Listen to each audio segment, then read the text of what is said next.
Hello my dear students, good evening to all of you. बच्चों, आप सभी का हमारे आरके ट्यूटोरियल में स्वागत है। मैं आशा करता हूं कि आप सब लोग अच्छे से होंगे और अपनी पढ़ाई भी अच्छी तरह से कर रहे होंगे।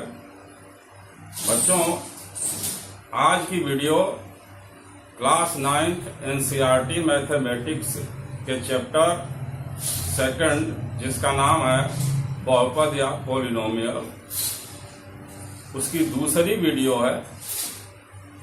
इससे पहले फर्स्ट वीडियो में हम बहुपद की मूल अवधारणाओं पर काफी डिस्कशन कर चुके हैं। बहुपद क्या होता है, बहुपद की घात क्या होती है, रैखिक बहुपद क्या होते हैं, आदि आदि बहुत सारे जो मूल चीज थे उन पर हम चर्चा कर चुके हैं। आज इस वीडियो में हम अपने एनसीईआरटी बुक के एक्सरसाइज 2.1 के प्रश्नों को हल करने का प्रयास करेंगे। तो देखा जाए कि इस एक्सरसाइज में क्या प्रश्न है और उनको हम कैसे हल करेंगे।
प्रश्न 1 है बच्चों कि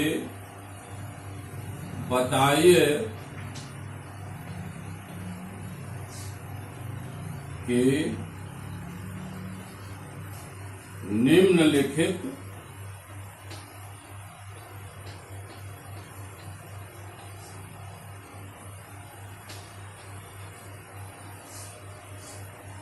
व्यंजकों में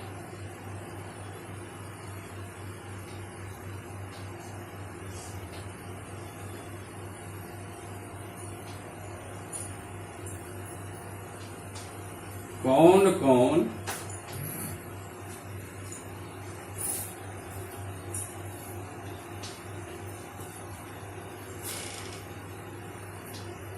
एक चर में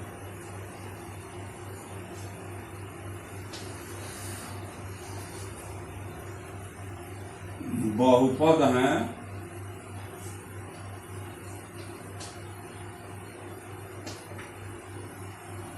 अपने उत्तर का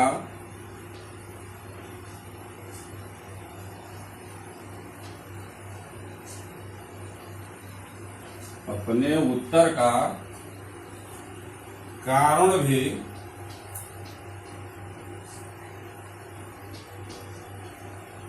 बताइए।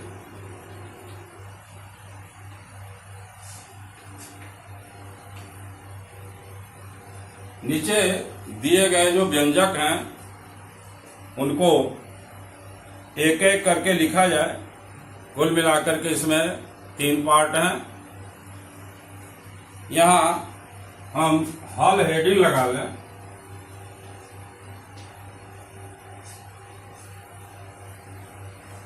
पहला पार्ट है बच्चों, यहां इस हल में ही हम व्यंजक लिखेंगे और वहीं से आप लोग प्रश्न को समझ लीजिएगा कि पहले पार्ट में दिया गया व्यंजक क्या है, जिसके बारे में हमको बताना है कि वह एक चर में बहुपद है या नहीं है। तो पहला जो व्यंजक दिया गया है तो ये है 4x square minus 3x plus 7। 4x square यहां हम लिख सकते हैं कि दिया गया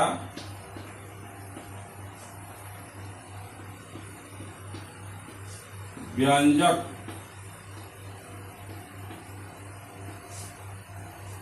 यह है 4x square minus 3x plus 7। अब यहां जो भी इससे पहले की वीडियो में बच्चों हम बीजीय व्यंजक बताए थे, उसी तरह यहां दिए गए व्यंजक शब्द का प्रयोग है प्रश्न में। हमसे ये नहीं कहा गया है कि दिए गए बहुपदों में। अगर दिए गए व्यंजकों में हमें ये बताना है कि कौन सा व्यंजक बहुपद है, पहली बात तो ये हो जाएगी कि वो दिया गया व्यंजक बहुपद है या नहीं है।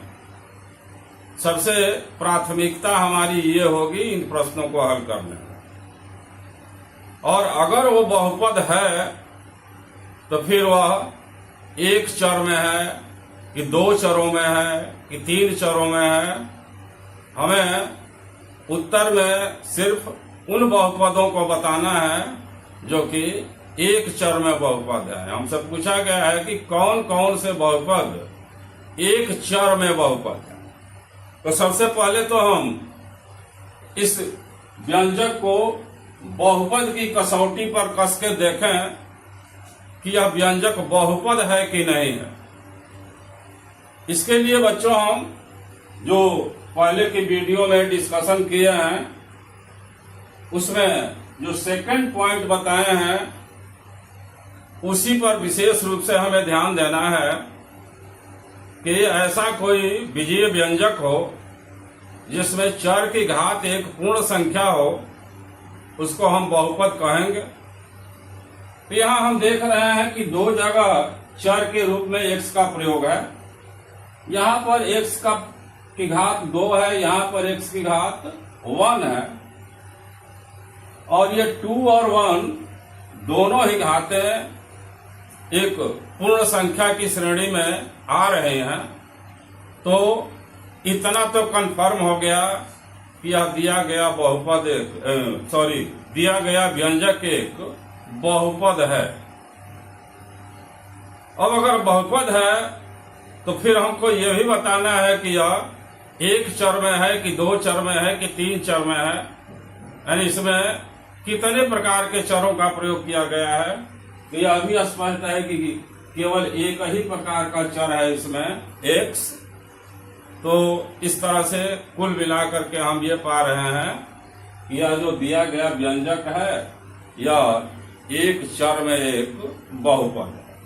तो सबसे पहले तो हम यही लिखेंगे कि यह व्यंजक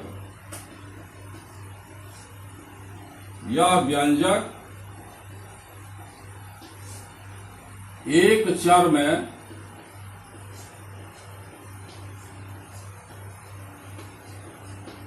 बहुपद है।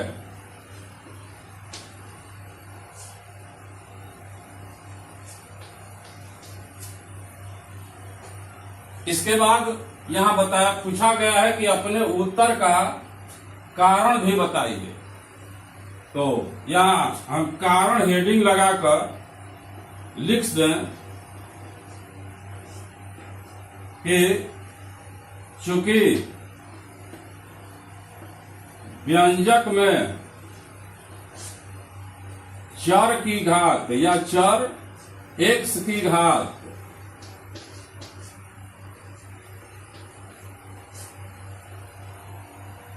पूर्ण संख्या है,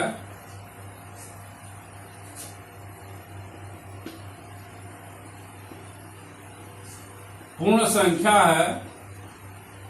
बच्चों बताओ, अगर इतना बार हम कारण बता रहे हैं तो यह कारण किसको संतुष्ट कर रहा है? या हमारा व्यंजक एक बहुपद है। फिर हमको ये भी तो बताना है कि यह एक चर में बहुपद है, तो क्यों ऐसा है? तो इसी में हम आगे ऐड करके लिख देंगे कि जिसमें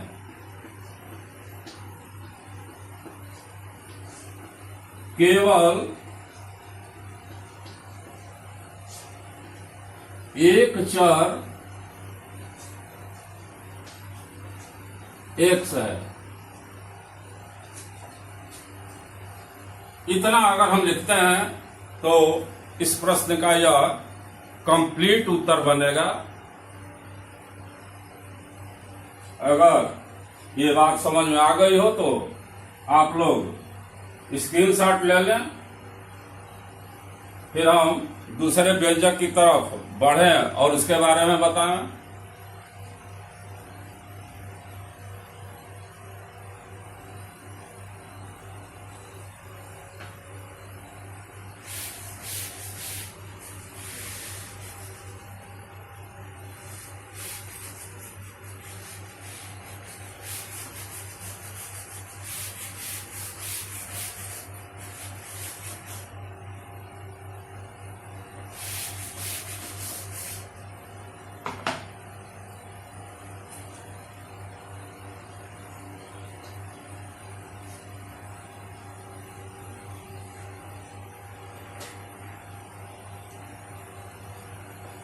यहां लिखा कि दिया गया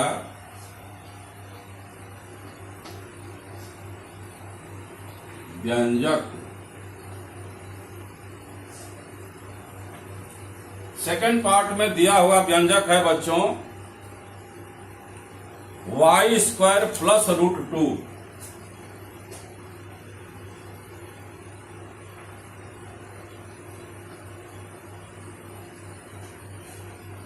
यहाँ भी अभी अभी जो चीजें हम लोग चर्चा किए हैं फर्स्ट पार्ट में, यहाँ चर के रूप में y का प्रयोग है और इस y पर घात 2 लगी है जो कि एक पूर्ण संख्या है, तो निसंदेह यह व्यंजक भी एक बहुपद है और साथ ही इस बहुपद में केवल चर के रूप में y का ही प्रयोग है, तो इन दोनों को मिलाकर हम यह उत्तर दे सकते हैं कि यह दिया गया व्यंजक भी एक चर में बहुपद है।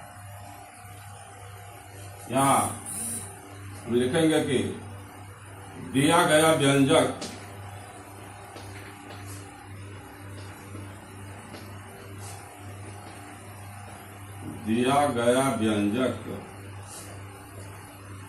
एक चर में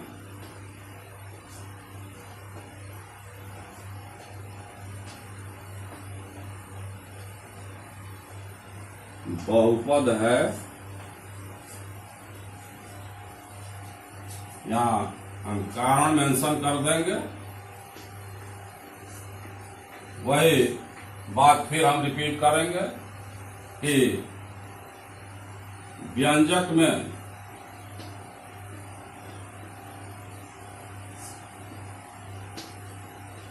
चर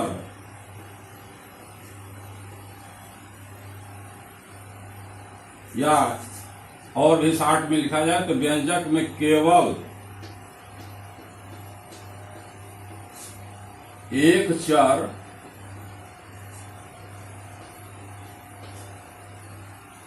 y है जिसकी घात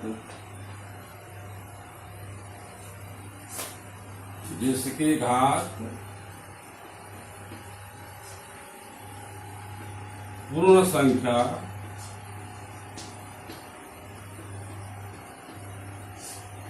टू है। इतने में भी हम कारण का उल्लेख कर सकते हैं। थर्ड पार्ट में दिया गया व्यंजक है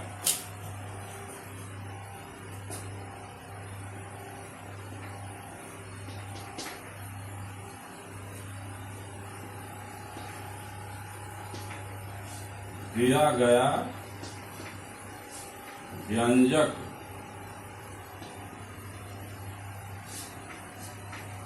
यहाँ व्यंजक है 3√2 प्लस t√2, 3√t प्लस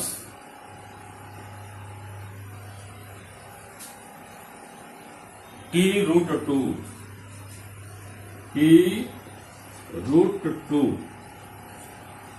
यहाँ बहुत अच्छी बात समझने को मिलेगी बच्चों, जो बता रहे हैं ध्यान से सुनो। देखो यहाँ पर ये तो लग रहा है कि चर के रूप में t का प्रयोग हुआ है और एक ही t है, 2 जगह 3 जगह जितनी जगह प्रयोग की जाए चर एक ही है, t है। लेकिन अगर हम इस व्यंजक को अपने बहुपद की कसौटी पर देखें, जो बहुपद होने के लिए एक व्यंजक में चर की घात पूर्ण संख्या होनी चाहिए, तो यहीं से ये सीख लो बच्चों कि जहां पर भी किसी व्यंजक में चर को कर्णी चिन्ह के अंदर लिख दिया गया हो, तो उस कर्णी चिन्ह का मतलब यह होता है, यहाँ कर्णी टी लिखा हुआ है, इसका मतलब यह है कि अगर हम कर्णी हटाते हैं तो इस टी पर पावर बनेगा 1/2। यहाँ कर्णी चिन्ह पर यहाँ अगर कोई संख्या नहीं लिखी होती है तो वह एक अंडरस्टूड नंबर होता है और वह अंडरस्टूड नंबर 2 होता है। उस 2 को हम लोग लिखते नहीं हैं। अगर सिर्फ कर्णी लगी है तो समझ जाओ कि यहाँ पर जिस नंबर की हम चर्चा कर रहे हैं उसको हम कर्णी की घात कहते हैं। और अगर कर्णी की घात कुछ लिखा नहीं है, इसका मतलब होता है कि उस कर्णी की घात 2 है। और जब इस कर्णी चिन्ह को हम हटाएंगे, रेडिकल साइन को जैसे ही हम हटाएंगे, तो यह जो 2 घात है यह इस अंदर वाली कर्णीगत राशि पर उल्टा बन के लग जाती है घात। अगर 2 है तो उस पर घात 1/2 लग जाएगी। अगर कहीं पर इस कर्णी की घात यहाँ 3 लिखा हुआ हो और मान लो यहाँ लिखा गया है t, तो यहाँ जब कर्णी हटाएंगे तो t पर पावर लग जाएगा 1/3। अगर यहाँ 4 है तो इस पर कर्णी अंदर की कर्णीगत राशि पर पावर हो जाएगा 1/4। 5 है तो 1/5। कहने का मतलब कि जो भी हमारी कर्णी की घात होती है वह कर्णी हटाने पर कर्णीगत राशि के ऊपर उल्टा होकर के लग जाती है। 2 है तो 1/2, 3 है तो 1/3, 4 है तो 1/4, इस तरह से। अब देखा जाए कि क्या अगर हम कर्णी टी को इस तरह लिख रहे हैं तो यह टी पर जो घात बनी है, चर पर जो घात बनी है, क्या यह एक पूर्ण संख्या है? नहीं है। तो यहां से एक चीज सीखने को मिला कि अगर किसी व्यंजक में चर को रेडिकल साइन के अंदर यानी कर्णी चिन्ह के अंतर्गत अगर लिखा हुआ है तो वहां पर उस चर की घात पूर्ण संख्या नहीं हो पाती है, और इस कारण से ऐसे व्यंजकों को हम बहुपद नहीं करते। तो जब यहाँ पर यह हमारा दिया गया व्यंजक बहुपद ही नहीं है, तो फिर आगे हमको यह बताना कि यह 1 चर में है कि 2 चर में है कि 3 चर में है, इसकी कोई आवश्यकता नहीं। यहाँ हम यह लिखेंगे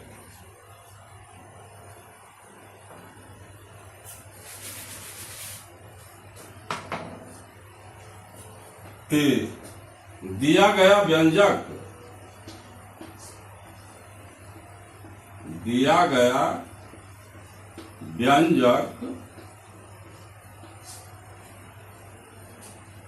बहुपद नहीं है।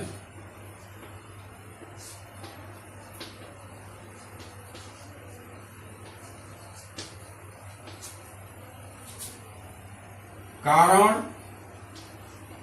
क्यों बहुपद नहीं है? कारण इसका यह है कि चर टी की घात 1/2 है। यहां नहीं है के लिए यही पर्याप्त है बच्चों। यहां तो t पर पावर 1 है, इस t की जो घात है वह पूर्ण संख्या है, लेकिन नहीं होने के लिए एक भी जगह अगर ऐसी चीज हमको मिल जाती है कि चर की घात पूर्ण संख्या न मिले, तो उस बहुपद को हम उस व्यंजक को हम कहेंगे कि यह एक बहुपद नहीं है।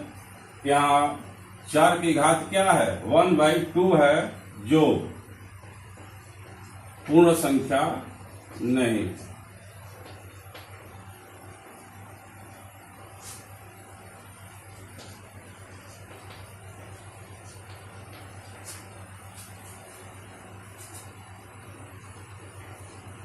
फोर्थ पार्ट में दिया गया व्यंजक है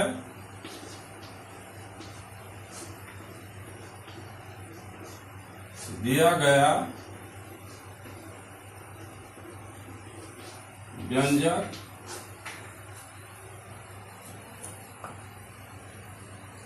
y + 2y, y + 2y। यहां भी एक नई चीज सीखने को मिलेगी बच्चों।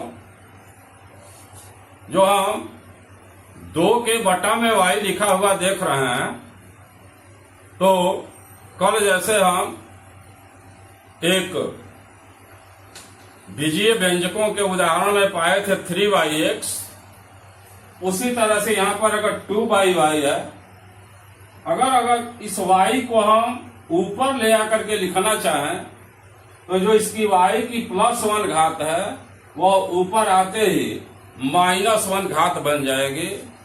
और अगर -1 घात बन जाती है तो यहाँ की घात तो 1 है, जो कि एक पूर्ण संख्या है, लेकिन यहाँ पर जो y पर घात बनेगी वह पूर्ण संख्या नहीं होगी। इस कारण से इस व्यंजक को भी हम बहुपद नहीं कहेंगे। तो यहाँ एक ये बात सीखने को मिली कि जहां भी किसी व्यंजक में किसी चर को हम डिवाइड में लिखा हुआ देखें, तो तुरंत यह डिसीजन ले लें कि यह व्यंजक एक बहुपद नहीं। और जब यह भी बहुपद नहीं है, यह एक चर में है कि 2 चर में है कि कितने चर में है, यह बताना कोई अब आवश्यक नहीं रहता। तो हम यहां लिखेंगे कि दिया गया व्यंजक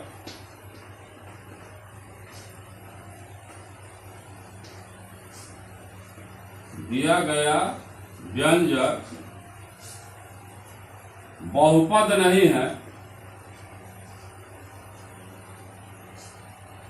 बहुपद नहीं है। कारण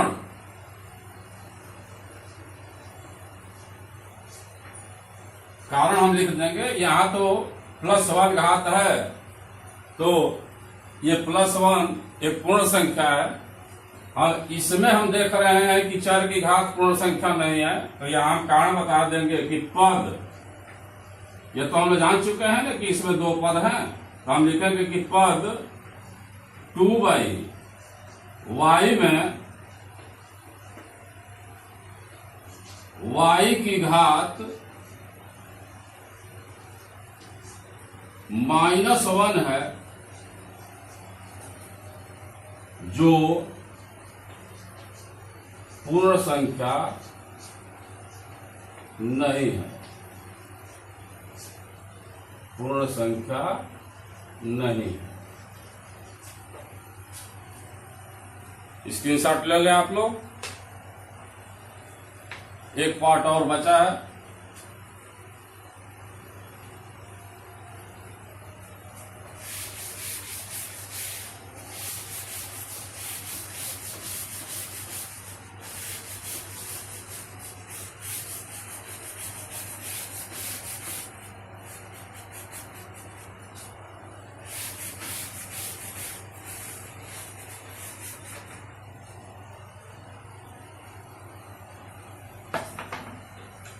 यह फिफ्थ पार्ट है।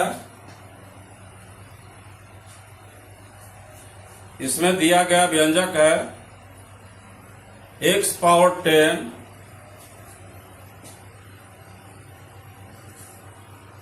x power 10 plus y power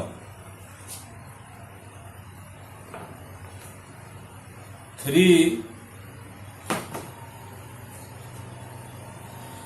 plus e power 50।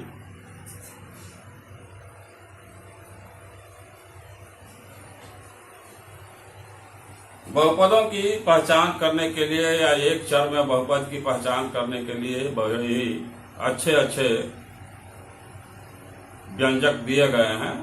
देखो बच्चों, यहाँ XYT व्यंजक में 3 चरों का प्रयोग किया गया है और तीनों जगह चरों पर पूर्ण संख्या में घात है।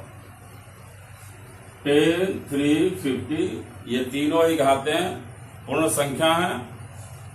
तो अगर चर की घात पूर्ण संख्या है तो इसे हम बहुपद तो कहेंगे। यह बीजीय व्यंजक एक निसंदेह बहुपद है, लेकिन जो हमारा प्रश्न है कि एक चर में बहुपद है या नहीं है, ये हमको बताना है। यह बहुपद तो है क्योंकि चरों की घातें पूर्ण संख्या है, लेकिन चूंकि इस बहुपद में एक चर का प्रयोग नहीं है बल्कि 3 चरों का प्रयोग हुआ है, अतः इसे हम एक चर में बहुपद नहीं कर सकते। तो यहां दिया गया व्यंजक एक चर में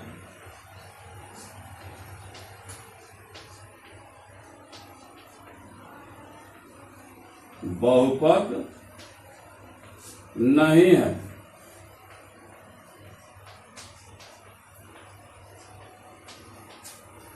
कारण क्या है बच्चों?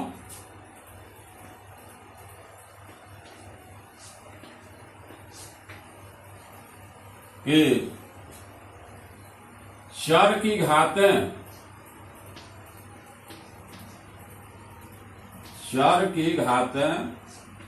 कौन कौन चर की घातें हैं? 10, 3 और 50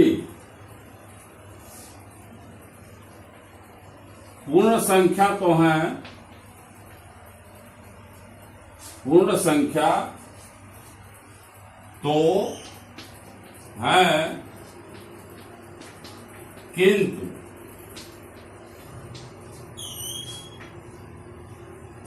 चरों की संख्या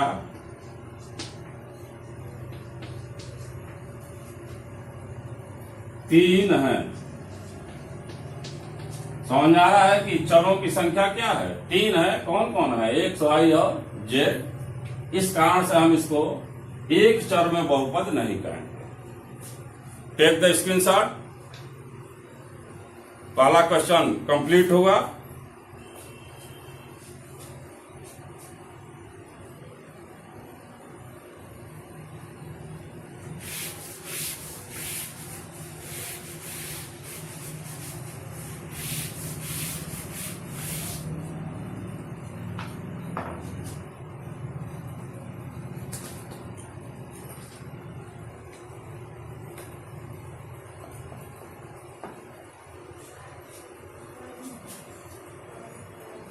दूसरा प्रश्न है बच्चों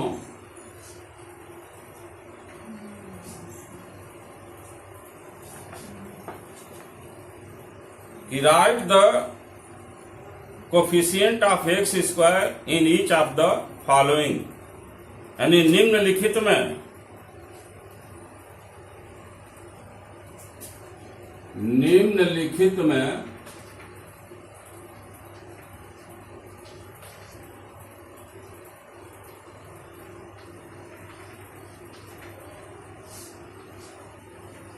निम्नलिखित में एक्स स्क्वायर्ड के गुणांकों को लिखिए।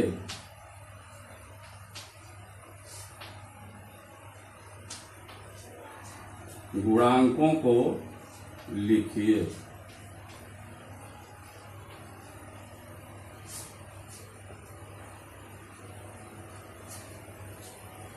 इसमें भी हम लोग हेडिंग लगा ले हल, और इसको कुछ इस तरह से हम लोग हल करने का प्रयास करें कि संक्षिप्त में ये प्रश्न हल हो जाए। एक तरफ हम लोग इस क्वेश्चन में 4 पार्ट हैं, तो एक तरफ हम यहां लिख लें दिया गया व्यंजक, दिया गया व्यंजक, और इधर हम लिख लें एक्स स्क्वायर के गुणांक।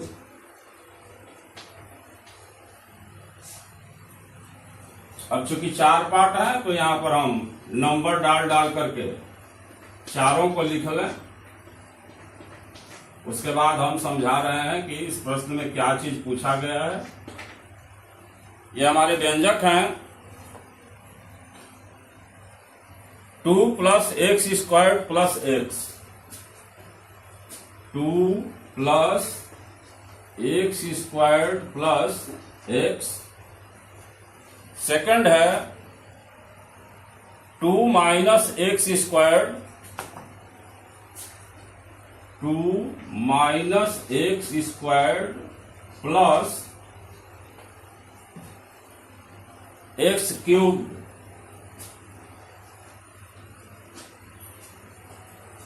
थर्ड है π/2 x²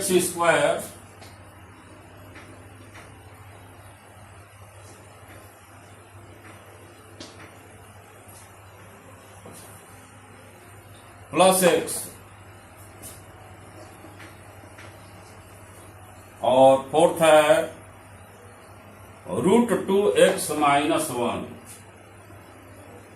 √2x - 1। अब देखो बच्चों, यहां एक शब्द का प्रयोग है x² के गुणांक। इस गुणांक का मतलब ये होता है कि जिसका भी गुणांक पूछा जाए, जैसे यहाँ पर x² का गुणांक पूछा जा रहा है, तो इन व्यंजकों में हमें यह देखना है कि x² जिस टर्म में है, जिस पद में x² आ रहा है, उस पद में x² से किस नंबर से गुणा हुआ है। गुणा धन अंक, यानी वह संख्या जिससे गुणा हुआ हो। और यहाँ x² का गुणांक है, x का गुणांक भी पूछा जा सकता है, x³ का गुणांक भी पूछा जा सकता है। मतलब एक बहुपद दे करके, और उसमें जहां जहां भी x का या y का या z का या चरों का प्रयोग हुआ हो, उसमें किसी भी पद में उस चर का गुणांक पूछा जा सकता है। तो जो भी चर का गुणांक पूछा जाए, उसको यही ध्यान दो कि उस दिए गए बहुपद में जिस पद में भी वह टर्म्स आ रहा है, x² आ रहा है, चर की 2 घात आ रही है, उस चर की 2 घात में किस नंबर से गुणा हुआ है। अब देखो यहां ध्यान से, इसमें ये वाला पद है, यह x² है, यहां किस संख्या से गुणा है। तो कोई संख्या अगर नहीं दिख रही है तो हम उसको 1 मान सकते हैं। तो यहां चिन्ह प्लस है और यहां कोई संख्या नहीं है, तो ऐसे केस में हम इस एक्स स्क्वायर का गुणांक लिखेंगे +1। इसमें देखो बच्चों, यहां भी एक्स स्क्वायर्ड है, लेकिन यहां चूंकि माइनस साइन है, इसलिए हम इसके गुणांक को +1 ना कह के -1 कहेंगे, क्योंकि अगर एक्स स्क्वायर में -1 से गुणा किया जाए तो ओवरऑल वह -x² मिलेगा। इसलिए इसमें एक्स स्क्वायर का गुणांक हो जाएगा -1। यहां देखो एक्स स्क्वायर में किससे गुणा है? π/2 से है, तो यहां एक्स स्क्वायर का गुणांक हो गया π/2। और इस बहुपद में हम देख रहे हैं कि एक्स स्क्वायर है ही नहीं। इसका मतलब कि जो पद उसमें 9 दिया गया हो और उसी का गुणांक पूछ दिया जाए तो उस गुणांक को हम 0 लिखते हैं। 1 मिनट ध्यान दो थोड़ा। मान लो हम यहां पर लिख देते हैं कि 0 × x²। अब तो यह एक्स स्क्वायर दिखने लगा, लेकिन इसका गुणांक क्या हो गया? 0। अगर गुणांक 0 हो गया तो ये सब कुछ मिलाकर के 0 हो गया और अब इसको हमें लिखने की कोई जरूरत नहीं है। इसलिए अगर कोई बहुपद लिखा गया है और उसमें चर पर कोई ऐसी घात लगा करके पूछ दिया जाए कि इसका गुणांक बताइए, जो उस बहुपद में 9 दिखे, तो बिल्कुल इजीली तरीके से उस x के वांछित घात वाले पद में ये बता देना कि इसका गुणांक 0 है। तो यहां इस पद में x² का गुणांक क्या मिला? 0 मिला। इस तरह से हम लोग का यह क्वेश्चन नंबर 2 कंप्लीट हुआ। Take the screenshot.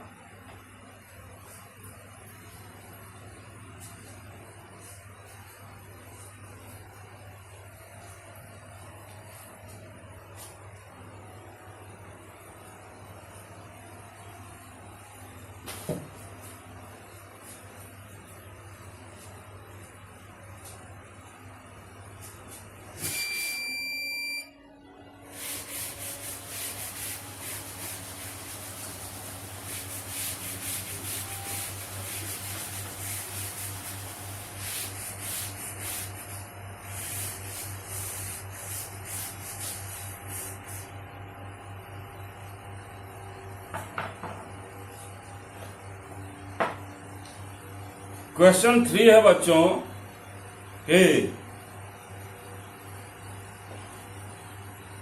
एक द्विपद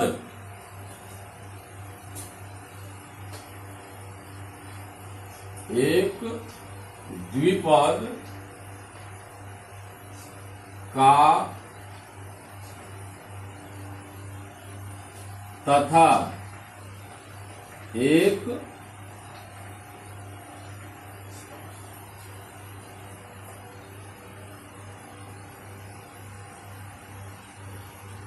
पदी का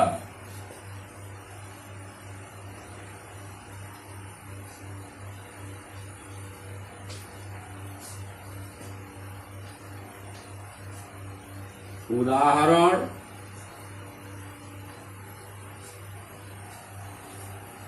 लिखिए।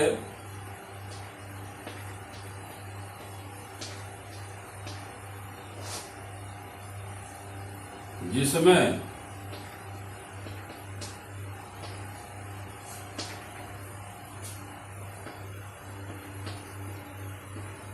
द्विपद की घात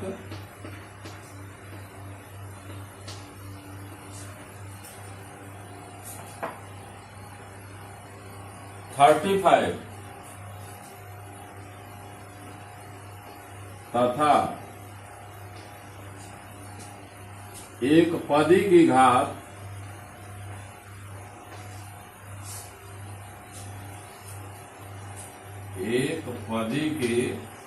घात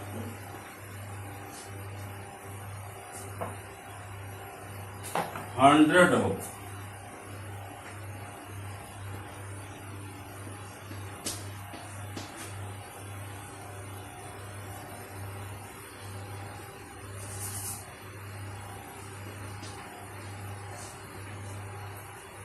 हमें दो बहुपद लिखना है। ये एक पदी का मतलब वो होता है कि ऐसा कोई बहुपद हो जिसमें केवल एक पद हो। जिस बहुपद में दो पद होते हैं उनको हम द्विपद कहते हैं, और जिस बहुपद में तीन पद होते हैं उनको हम त्रिपद कहते हैं। इस तरह से अधिक वाले पद भी, अधिक पदों वाले बहुपद भी मिल जाते हैं। 4 पद वाले हों तो चतुष्पदीय बहुपद, 5 पद वाले हों तो पंचपदीय बहुपद, 6 पद वाले हो तो खटपदीय बहुपद। तो यहाँ एक द्विपद और एक पदी का मतलब यही है कि हमको एक द्विपद का उदाहरण लिखना है और एक पदी का उदाहरण लिखना है। और आगे ये भी बताई गई है बात कि द्विपद की घात 35 होनी चाहिए और एक पदी की घात 100 होनी चाहिए। ये सब पिछले वीडियो में हम चर्चा कर चुके हैं कि किसी बहुपद की घात क्या होती है। बहुपद की घात हम बहुपद में प्रयोग किए गए चर की उच्चतम घात को या अधिकतम घात को हम उस बहुपद की घात करते हैं। तो यहाँ द्विपद लिखने का मतलब है कि हम लोग उदाहरण तो अनेकों हो सकते हैं, लेकिन हम लोगों को एक एक उदाहरण लिख देना है।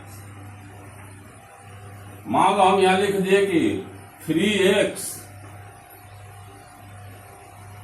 और प्लस 5।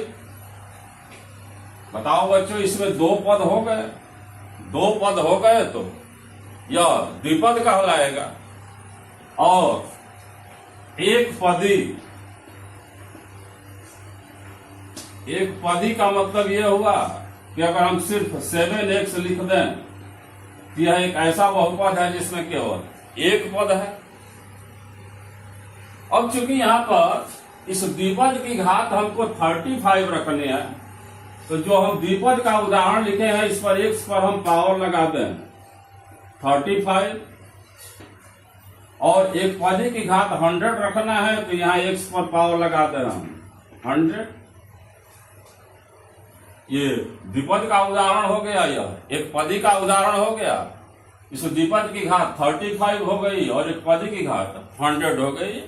इस तरह से यह क्वेश्चन भी कंप्लीट हुआ। आप लोग स्क्रीनशॉट ले लें।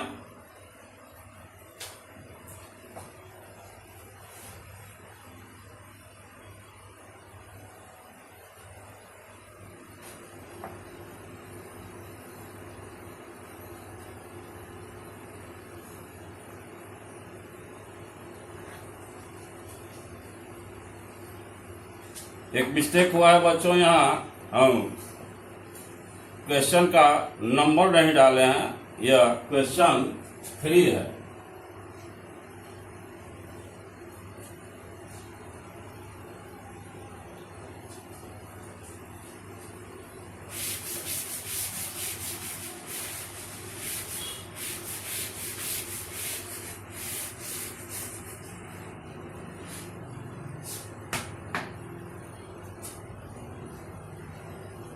क्वेश्चन 4 है हमारा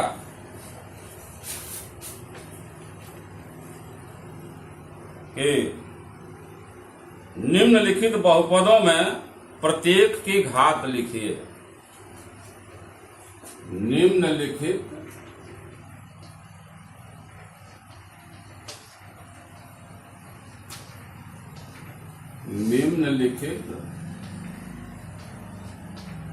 बहुपदों में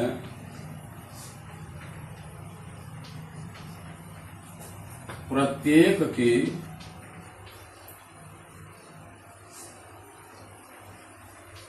घात लिखिए।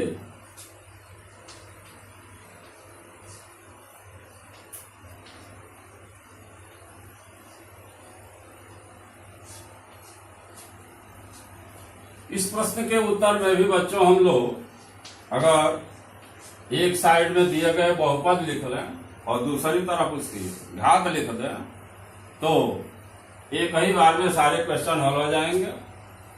यहां हम ऊपर हेडिंग लगा दें बहुपद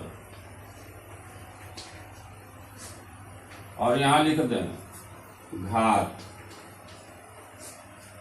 इस बहुपद में चूंकि इसमें कुल मिलाकर के 4 पार्ट हैं, तो चारों को लिख लिया जाए। पहला है 5x cubed plus 4x square plus 7x। Second बहुपद है 4 माइनस y स्क्वायर। थर्ड है 5 की माइनस √7। और फोर्थ है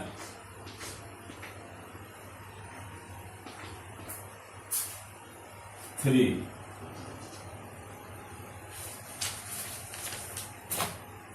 बहुपद की घात के संबंध में पिछले वीडियो में हम चर्चा कर चुके हैं कि किसी बहुपद में चर की जो अधिकतम घात होती है या उच्चतम घात होती है, उस उच्चतम घात को ही हम उस बहुपद की घात करते हैं। तो ज्यादा इसमें ये समझाने वाली चीज कोई नहीं है। ये हमारा एक दिया गया बहुपद है। यहाँ चर पर 1 घात है, यहाँ 2 घात है, यहाँ पर 3 घात है। तो चर की अधिकतम घात 3 दिख रही है, तो इस बहुपद की घात हो जाएगी 3। यहाँ चर वाला एक ही टर्म है और यहाँ घात 2 है, तो इसकी घात हो जाएगी 2। यहाँ भी एक ही पद में चर का प्रयोग है और यहाँ घात +1 है, तो यही सबसे बड़ी घात है। बहुपद की घात हो गई 1। और यह 3 लिखा है बच्चों। तो पिछले वीडियो में हम बता चुके हैं कि अचर बहुपद की घात 0 होती है। तो 3 भी तो एक अचर बहुपद है, इसकी घात 0 हो जाएगी। इस तरह से यह प्रश्न कंप्लीट होता है। नोट कर लें आप लोग या स्क्रीनशॉट ले लें।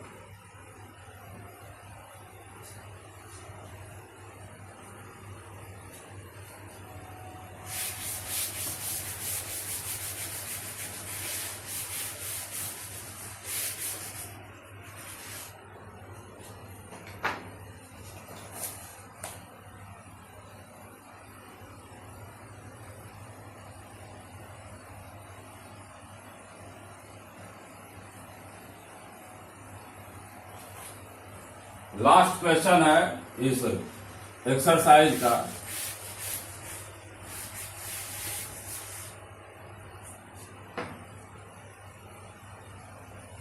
क्वेश्चन नंबर 5 है। निम्नलिखित को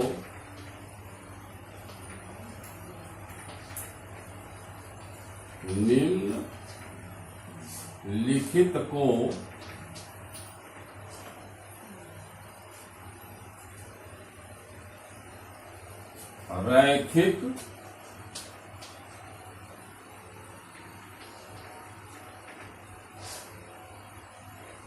द्विघात तथा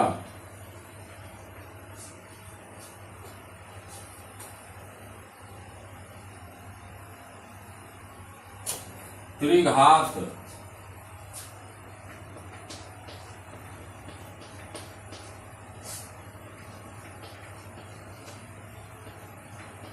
बहुपदों में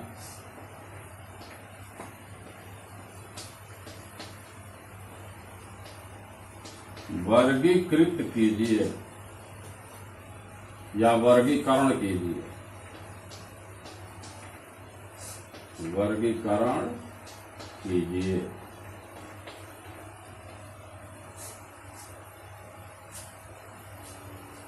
या इसके हल में भी हम लोग वही पैटर्न अपनाए कि एक तरफ हम लोग यहाँ लिख लें दिए गए बहुपद, या केवल बहुपद भी हम लिख सकते हैं। और यहाँ आगे हम ये मेंशन करते चले जाएंगे कि ये रैखिक है, द्विघात है या त्रिघात।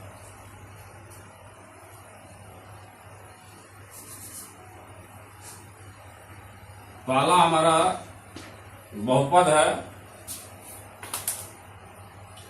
X square plus x, x square plus x.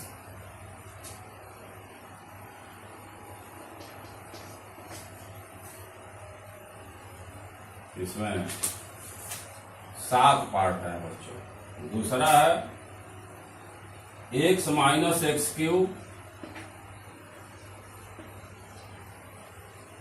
तीसरा है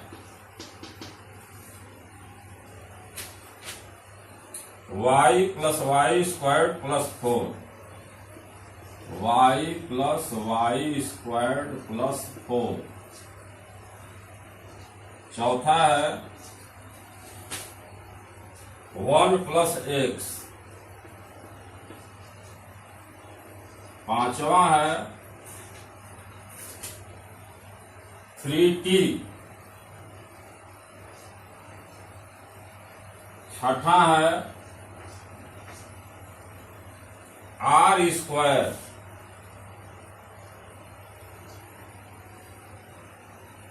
और सातवां है, यहां हम सातवां लिख दे रहे हैं बच्चों। यहां सातवें में जो बहुपद दिया गया है यह है 7q। बहुत अच्छी तरह से इसके पिछले वीडियो में हम बता चुके हैं कि अगर बहुपद की घात 1 हो तो उसको हम रैखिक बहुपद कहते हैं। 2 घात वाले को द्विघात बहुपद कहते हैं। 3 घात वाले को त्रिघात बहुपद कहते हैं। तो यहाँ कुल मिलाकर के हम लोगों को रैखिक, द्विघात और त्रिघात बहुपदों का ही वर्गीकरण करना है। तो देखिए, ये एक 2 घात का बहुपद है। तो 2 घात का है तो इसको क्या लिखेंगे हम? द्विघात या द्विघात बहुपद भी लिखा जा सकता है। द्विघात बहुपद। ये देखिए यहां पर 3 घात लगी हुई है, यानी इस बहुपद की घात 3 है। तो 3 है तो इसको हम लिखेंगे त्रिघात बहुपद।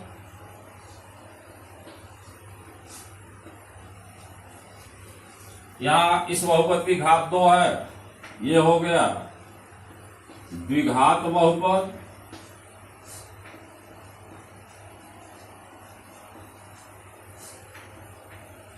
यहां 1 घात का ये बहुपद है तो इसको हम लिखेंगे रैखिक बहुपद।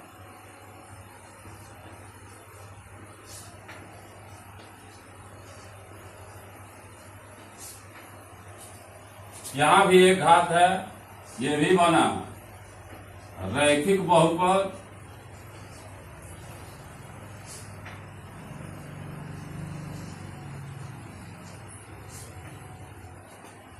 यहां 2 घात है, यह बना द्विघात बहुपद।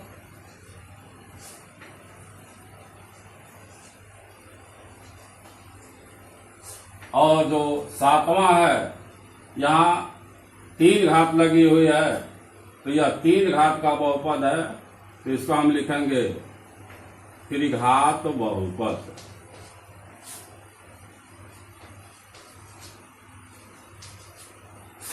इस तरह से इस क्वेश्चन नंबर 5 में दिए गए सभी बहुपदों को हम रैखिक, द्विघात और त्रिघात बहुपदों में वर्गीकृत कर दिए। और इस तरह से यह एक्सरसाइज भी कंप्लीट हुआ। अब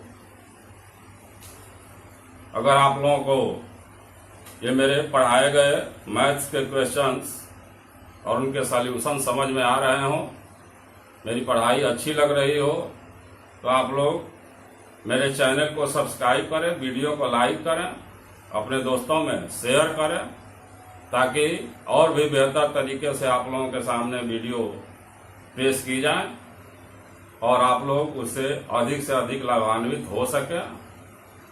बस इसी के साथ thanks for watching my video. Bye.